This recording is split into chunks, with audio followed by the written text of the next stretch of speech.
नमस्कार, स्वागत है आपका सिटी पोस्ट लाइव में। मैं हूं मुस्कान। मुकेश सहनी ने तेजस्वी यादव को आंखें दिखा दी हैं और कहा है कि अगर ऐसा होगा तो फिर से सीएम नहीं बनेंगे। इस पे बातचीत करने के लिए हमारे संपादक हैं दीपक शर्मा। सर, मुकेश सहनी आंख दिखा रहे हैं और बड़ी बड़ी बातें कह रहे हैं कि तेजस्वी यादव अगर इसका ध्यान नहीं रखेंगे तो फिर से सीएम नहीं बनेंगे। नहीं, आंखें ही नहीं दिखा रहे हैं, लाल लाल आंखें दिखा रहे हैं। आंखें भी दिखाते तो चल जाता कि चलो ठीक है, गठबंधन में होता है। इस बार मुकेश सहनी ने, जो वीआईपी के सुप्रीमो हैं, उन्होंने तेजस्वी यादव को, राजद के युवराज को लाल लाल आंखें दिखा दी हैं। कह दिया है एक निजी न्यूज चैनल से बातचीत में कि अगर यही इसी तरह से आगे बढ़ते रहे हम लोग महागठबंधन, तो तेजस्वी यादव फिर इस बार मुख्यमंत्री नहीं बन पाए। क्यों, ऐसा क्यों बोले हैं? उन्होंने कहा है कि यह नहीं हो सकता है कि आसान सीटें राष्ट्रीय जनता दल अपने पास रख ले और मुश्किल सीटें अपने सहयोगी महागठबंधन के जो सहयोगी दल हैं उनको दे दे। उन्होंने मांग की है कि जो मुश्किल सीटें हैं, जिस पर जीतना मुश्किल है, उन सीटों पर राष्ट्रीय जनता दल चुनाव लड़े, क्योंकि राष्ट्रीय जनता दल सबसे बड़ा दल है गठबंधन का। तो ऐसे में वे कांग्रेस के साथ जाकर खड़े हो गए। वे कह रहे हैं कि पिछली बार, यह सही बात है कि पिछली बार कांग्रेस को मुश्किल सीटें दे दी गई थी, 70 में से ज़्यादातर, जिस पर जीतना कांग्रेस के लिए काफ़ी मुश्किल था। जो एनडीए के लिए मजबूत सीटें हैं, वैसी सीटें कांग्रेस को नहीं दी जानी चाहिए, वैसी सीटें किसी भी सहयोगी दल को नहीं दी जानी चाहिए, वैसी सीटें आरजेडी को लड़नी चाहिए, क्योंकि आरजेडी सबसे बड़ा सहयोगी दल है। ये जो दिमाग है सर, मतलब लालू जी अलग तरीके का पॉलिटिक्स करते थे। उनका था कि जिसमें हमारा बल है उसमें राजद ही लड़ती थी और जिसमें था कि चांस कम है वो कांग्रेस या अन्य दल को मिलता था, वही चलता आ रहा था।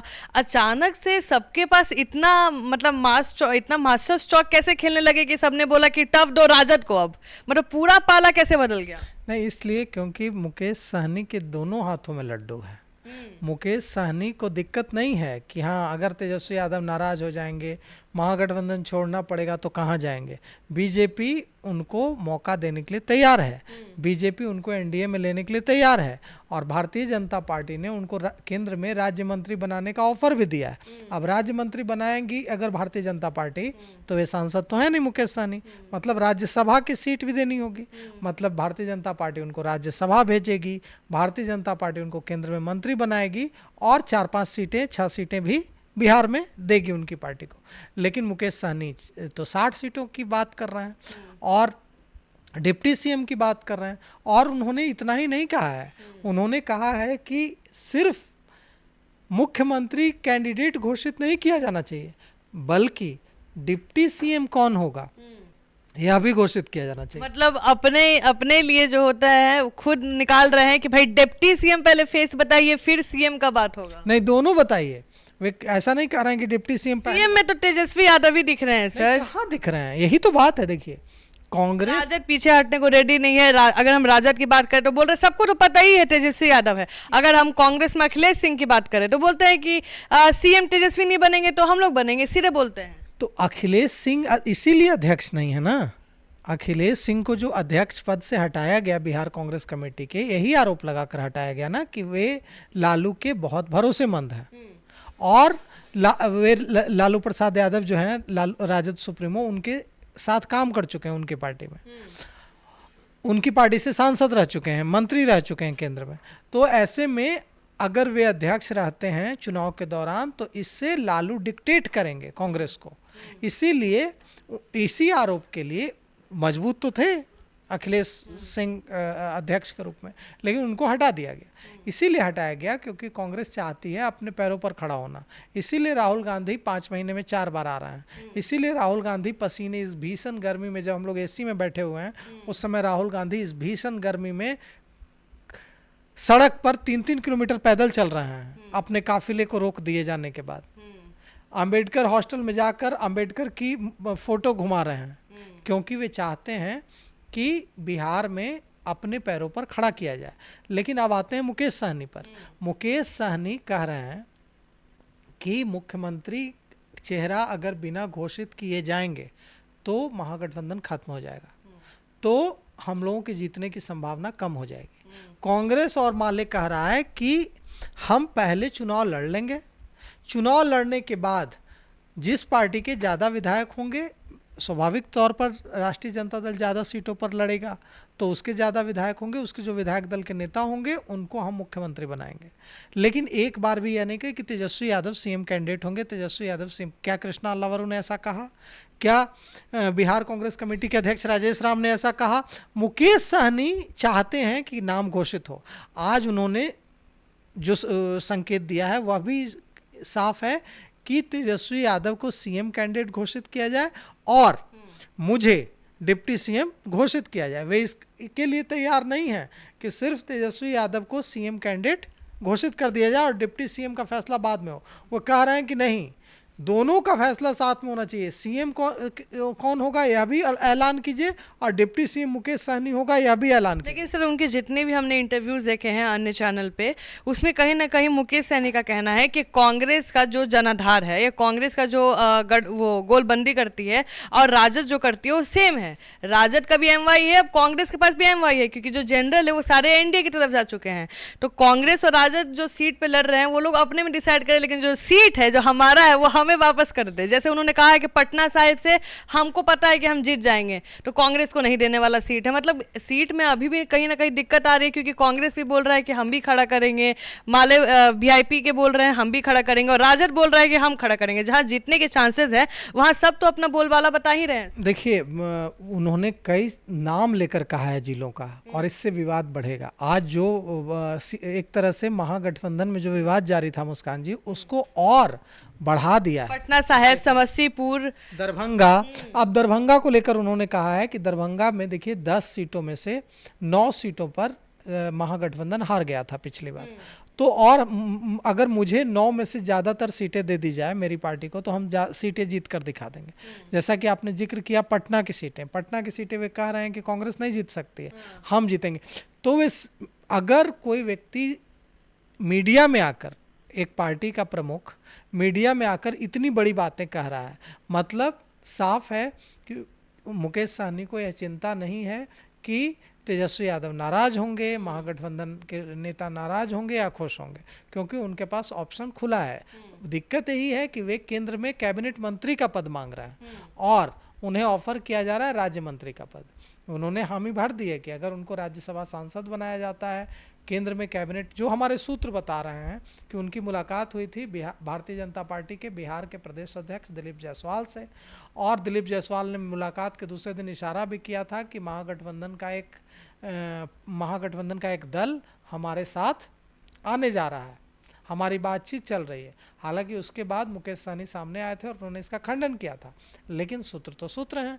दिलीप जायसवाल से मुलाकात की खबर का खंडन क्यों नहीं किया मुकेश सहनी ने कि नहीं मेरी कोई मुलाकात नहीं हुई है? कहा नहीं, उन्होंने माना था बाद में कि मुलाकात थी, लेकिन वो तो हमारी दोस्ती यारी थी, उसमें मिल गया। राजनीति में कोई, जब चुनाव 5 महीने बाद है, कोई दोस्ती यारी नहीं होती है। अगर कोई 2 दलों का शीर्ष नेता मिल रहा है, इसका मतलब कि निश्चित रूप से चुनावी गोटी सेट हो रही है। एक सवाल और बन रहा है, चिराग पासवान का भी अभी इंटरव्यू वायरल चल रहा है, जिसमें चिराग पासवान ने कहा है कि हमारे पारिवारिक रिश्ते बहुत अच्छे हैं, महागठबंधन के जो राजद पार्टी है उनके जो तेजस्वी यादव है उनसे हमारे पारिवारिक रिश्ते बहुत अच्छे हैं, लेकिन गेट नहीं खुला। जब पत्रकार ने पूछा कि क्या दोनों जगह गेट खुला हुआ है क्या आपका, तो बोले कि गेट बंद है, लेकिन हमारे पारिवारिक रिश्ते बहुत अच्छे हैं, इसलिए हम एक दूसरे पे टिक्का टिप्पणी नहीं करते हैं। देखिए, ऐसा है कि चिराग पासवान आलू हैं। आलू कैसे हैं? आलू मतलब सब में मिक्स हो सकता है। हाँ, आप देखिए गोभी के साथ भी चल जाता है, बैगन के साथ भी चल जाता है। आलू एक ऐसी सब्जी है जो किसी के साथ भी बनने में कोई परेशानी नहीं आती है। तो चिराग पासवान और उनके पिता रामविलास पासवान, जो बड़े दलित नेता थे, देश के बड़े दलित नेताओं में उनका नाम शुमार था, वे आलू की भूमिका में हमेशा से रहे हैं। मतलब उन्हें यूपीए में जाने में कोई दिक्कत नहीं होती थी, एनडीए में आने में भी कोई, नीतीश कुमार वाला वो है नहीं। रामविलास पासवान दूसरे लेवल की राजनीति करते थे। मतलब कहा जाता था कि केंद्र में किसी की भी सरकार बने, एक जो कैबिनेट मंत्री का पद है वो रामविलास पासवान के लिए फिक्स है, जो फूड वाला इंडस्ट्री वाला है। नहीं, कि और भी रेलवे मंत्री भी रहे हैं। अच्छा। रामविलास पासवान रेलवे मंत्री, फूड वाले पे थोड़ा ज्यादा कंसंट्रेशन रहा है, क्योंकि चिराग भी रहे, उसके पहले उनके पिता रहे थे। नहीं, वो तो उसको इस तरह से देखा जाए कि उनको उनके कद के मुताबिक भारतीय जनता पार्टी ने मंत्रालय नहीं दिया था। नहीं तो रामविलास पासवान का जो कद था, रामविलास पासवान को फूड मिले खाद्य प्रसंस्करण मिले, यह तो मतलब एक तरह से उनके कद को कम करना है। नहीं तो रामविलास पासवान रेलवे मंत्री रहे हैं भारत में, और उस समय की बात है। आज के रेलवे मंत्री और उस समय के रेलवे मंत्री में बहुत फर्क है। उस समय रेलवे का अलग बजट हुआ करता था, अभी वाली बात तो नहीं। मिक्स हो चुका। हाँ, अभी वाली बात नहीं है। उस समय रेलवे जो है मंत्रालय, बजट पूरा स्टेट का होता था, एक रेलवे का अलग बजट निकलता एक केंद्र का बजट होता था और एक रेलवे का बजट होता था। अब रेलवे का बजट जो होता था, उस कितने अधिकार थे रेलवे मंत्री के पास। अब तो मतलब रेलवे जो है वो आप यूं कहें कि वित्त मंत्रालय के बाद सबसे अहम मंत्रालय भारत में आज भी, और उस समय तो ज़्यादा, जब अपना बजट होता था रेलवे होता था। तो चिराग पासवान प्रशांत किशोर के भी मित्र हैं। चिराग पासवान, प्रशांत किशोर भी चिराग के लिए बोलते हैं कि बहुत अच्छे नेता हैं, युवा नेता हैं और युवा नेता आगे आने चाहिए। लेकिन पॉइंट है कि अगर सारे युवा नेताओं में इतनी यूनिटी है, प्रशांत किशोर में यूनिटी है, चिराग पासवान में यूनिटी है, तेजस्वी यादव भी दोस्त हैं, मुकेश सहनी भी बीजेपी के दोस्त हैं, तो चुनाव तक तो सर जो पार्टियां हैं, जो प्रमुख पार्टियां हैं, उनके लिए तो बहुत डर का बात होगा। बीजेपी डरेगी कि चिराग पासवान न चल जाए, क्योंकि वो बहुत बड़ा मतलब रोल इंपॉर्टेंट प्ले करते हैं, और मुकेश सहनी भाई बहुत इंपॉर्टेंट रोल प्ले कर रहे हैं। डिप्टी सीएम का सीट छोड़ने को रेडी नहीं है, बार बार बोल रहे हैं डिप्टी सीएम का भी फेस रिवील करिए, चुनाव तभी जीत पाइएगा, नहीं तो चुनाव नहीं जीत पाइएगा। पता तो हो जनता को कि डिप्टी सीएम कौन है। देखिए, मुकेश सहनी ने जो बातें कही है वह तेजस्वी यादव के लिए खतरे की घंटी है, महागठबंधन के लिए खतरे की घंटी है। उन्होंने एक तरह से बागी तेवर दिखा दिए हैं।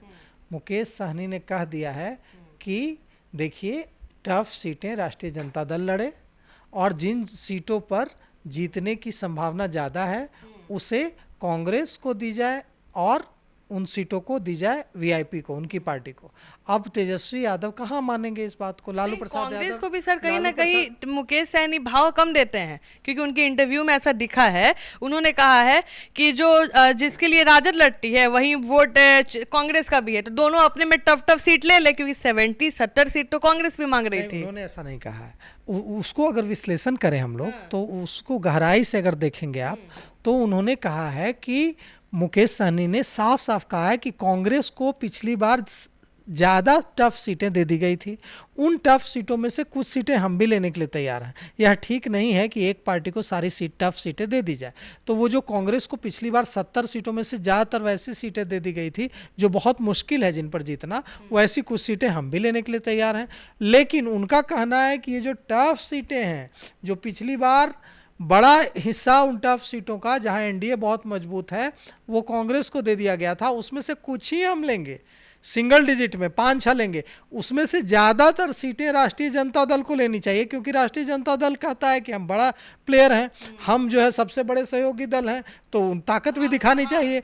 तो यह जो है बहुत बड़ा बयान है, इसलिए बड़ा बात तो लॉजिकल भी है, थोड़ा लॉजिकल है, लेकिन बड़े पार्टी हैं, आपको सीएम बनना है तो लड़िए वैसे वैसे सीट पे जहां लड़ना थोड़ा टफ है। लेकिन तेजस्वी यादव मानेंगे नहीं ना इसके लिए, लालू प्रसाद यादव मानेंगे नहीं ना इसके लिए। क्या जो जैसे घेराबंदी तेजस्वी यादव के साथ की जा रही है, ज़्यादा दिक्कत तो महागठबंधन में दिख रही है, क्या लालू जी बीच में उतरेंगे और इस पर कुछ अदला बदली होगा? देखिए, ऐसा नहीं है कि सारी दिक्कतें महागठबंधन में दिख रही हैं, एनडीए में भी जमकर दिक्कत है। फर्क सिर्फ इतना है कि एनडीए में चिराग पासवान और जीतन राम मांझी के अलावा जनता दल चिराग पासवान बोल रहे हैं, जीतन राम मांझी बोल रहे हैं, और थोड़ा बहुत उपेंद्र कुशवाहा बोल रहे हैं। लेकिन जनता दल यूनाइटेड और भारतीय जनता पार्टी के जो नेता हैं वो बंद कमरे में एसी चालू कर खूब झगड़ा कर रहे हैं, लेकिन बाहर आकर हाथ उठाकर कह रहे हैं कि हम तो एकदम सब फाइनल है, हम लोग के बीच कुछ लड़ाई ही नहीं है। लेकिन ऐसा है नहीं, एसी के अंदर क्या हो रहा है वो हम लोगों को भी खबर है और सबको खबर है। जबरदस्त सिर फुटअव्वल है सीटों के बंटवारे को लेकर, लेकिन महागठबंधन में जो सिर फुटअव्वल है वो सामने आ जा रहा है, पब्लिक हो जा रहा है। हाँ, वो एसी कमरे के बाहर भी आ जा रहा है। जैसे मुकेश सहनी ने बाहर ला दिया, कांग्रेस बाहर ला रही है, समय समय पर कांग्रेस कह रही है कि कुछ बात बीच बीच में डाल दे रही है। बिल्कुल, कांग्रेस कह रही है कि सीएम कौन होगा ये बाद में देखेंगे। सचिन पायलट आते हैं और कह देते हैं कि बाद में देखेंगे, चुनाव के बाद। कृष्णा अल्लाह और कुछ बोलते ही नहीं है। लेकिन सर अगर हम बिहार के चुनाव की बात करें तो सीएम फेस तो बहुत इंपॉर्टेंट है रिवील करना, क्योंकि सीएम का चेहरा देख के ही लोग को पता चलता है कि हाँ भाई हमारा सीएम ये बनेगा, इसको वोट देंगे। महागठबंधन को डर है मुस्कान जी कि अगर सीएम फेस तेजस्वी यादव को घोषित करेंगे तो महागठबंधन फिर मुस्लिम और यादव तक सीमित रह जाएगा। तेजस्वी यादव के लिए मुस्लिम और यादव वोट एकजुट होता है, लेकिन दिक्कत ये हो जाती है ना कि जब मुस्लिम और यादव वोट इतनी मजबूती से एकजुट होता है तो जो दलित समाज है और जो अति पिछड़ा समाज है वो डर जाता है और वो डर कर पीछे हट जाता है। और इसीलिए महागठबंधन तो सिर्फ मुस्लिम और यादव से नहीं जीत सकता है, सिर्फ मुस्लिम और यादव के बल पर तो सरकार बिहार में नहीं बन सकती है। लालू प्रसाद यादव जब मुख्यमंत्री रहे, राबड़ी देवी जब मुख्यमंत्री रही, तो सिर्फ मुस्लिम और यादव के बल पर नहीं रहे, कई जो है दूसरी जो अति पिछड़ी जातियां हैं और रमई राम जैसे नेता उनके साथ रहे, दलित जातियां भी मजबूती से खड़ी रहीं, सामाजिक न्याय की बात करते थे लालू प्रसाद यादव, तो वो मिसिंग है। और कांग्रेस का यही तर्क है। पप्पू यादव जो कांग्रेस का समर्थन करते हैं, कांग्रेस पार्लियामेंट्री बोर्ड के एसोसिएट मेंबर हैं, निर्दलीय सांसद हैं पूर्णिया से, वे भी यही कहते हैं कि अगर तेजस्वी यादव को मुख्यमंत्री कैंडिडेट घोषित करेंगे तो तेजस्वी यादव के मुख्यमंत्री बनने की संभावनाएं खत्म हो जाएंगी, क्योंकि जैसे ही तेजस्वी यादव का नाम आएगा जो कमज़ोर तबका है वो डर जाता है और वो पीछे हट जाता है। उसे लगता है कि फिर से जंगल राज आ जाएगा, जो पीछे वाला बैगेज है वो हावी होने लगता है और यह डर सजाने लगता है या डर लगने लगता है जनता को कि ठीक है, थोड़ी दिक्कत है, एंटी इनकम्बेंसी है, सरकार उतना अच्छा काम नहीं कर रही है, नौकरी नहीं दे पा रही है, रोजगार नहीं दे पा रही, लेकिन ठीक है, कम से कम कोई लूट तो नहीं रहा है, कम से कम जंगल राज तो नहीं है, कम से कम सड़कों पर महिलाओं को उठा तो नहीं लिया जा रहा है, कम से कम अपहरण रोज तो नहीं हो रहे हैं डॉक्टरों के, और कम से कम रोज जो है रंगदारी के लिए फ़ोन तो नहीं आ रहा है। तो ये सारी चीज़ें जो है फिर से जनता को जंगल राज का परसेप्शन डराने लगता है। लेकिन अगर बिना तेजस्वी यादव के नाम के साथ जाते हैं तो वह डर नहीं रहेगा और दूसरी जातियां भी जुड़ेंगी, क्योंकि राहुल गांधी जिस तरह से एग्रेसिव होकर आगे बढ़ रहे हैं बिहार में, उससे एक भरोसा दलितों के अंदर और अति पिछड़ी जातियों के अंदर बनेगा महागठबंधन से जुड़ने के लिए। और अगर राष्ट्रीय जनता दल से नहीं भी जुड़ते हैं तो कांग्रेस से वो जातियां जुड़ सकती हैं। अब आते हैं मुकेश सहनी की बात पर। मुकेश सहनी ने आज जो संकेत दिए हैं वो कहीं से राष्ट्रीय जनता दल के लिए शुभ संकेत नहीं है। मुकेश सहनी ने सीधे सीधे लाल लाल आंखें दिखा दी हैं राष्ट्रीय जनता दल और तेजस्वी को कि आप मुश्किल सीटें, टफ सीटें अपने पास रखिए और जिन सीटों पर जीत आसान है वो सीटें हमें दे दीजिए। अब इसे लेकर बड़ा विवाद खड़ा हो सकता है। तो आप सुन रहे थे पूरे डिबेट को। आप जरूर बताइएगा क्या सीएम फेस रिवील करने से नुकसान होगा कि फायदे में रहेगी महागठबंधन। तब तक के लिए बने रहे हमारे साथ। धन्यवाद।